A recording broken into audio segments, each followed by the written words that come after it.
I'm Mark Balawender. I'm a philosophy professor here at the college. I teach a couple of different courses, Introduction to Philosophy, Philosophy and Film. I do some different ethics courses, and a Peace Studies course. I've been at the college for 7 years now. Well, philosophers are people who are interested in the concepts we use as human beings. They're trying to define them, see where we have limits in our knowledge to them, and to apply them critically to our society. So philosophy is connected with science. A lot of the original scientific kinds of questions came out of philosophy, especially in ancient Greek philosophy. And so philosophy has been called the queen of the sciences. I think today there's a relationship between science and philosophy, especially in the philosophy of mind and neuroscience and theories about the mind. There's also questions in philosophy that connect with artificial intelligence and the development of artificial intelligence. And I think the field of ethics, which applies to all professions, connects really well with philosophy. That's a kind of a really important aspect of philosophy.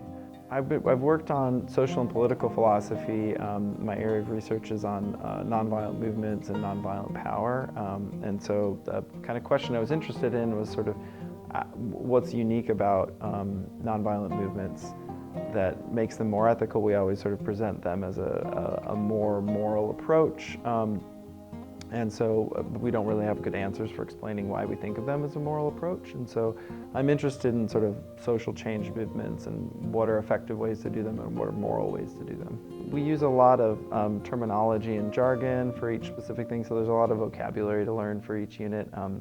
I think what's effective is trying to find examples and stories that students can relate to, either from pop culture or from film, or using thought experiments that sort of convey what's going on. So philosophers are good at sort of coming up with stories that help people see what they're trying to talk about.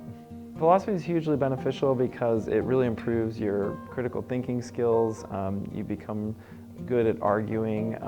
It's really challenging to read, and so you sort of level up in your reading ability and reading technical kind of writing.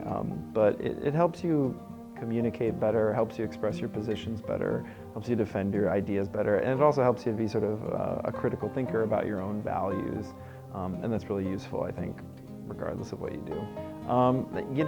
Definitely try it out with some different professors, different people. I think philosophers especially can be really idiosyncratic and have their own particular teaching styles, and so try to find somebody that you like. Everybody will have different approaches and different things that they focus on, so definitely try a few different kinds of professors.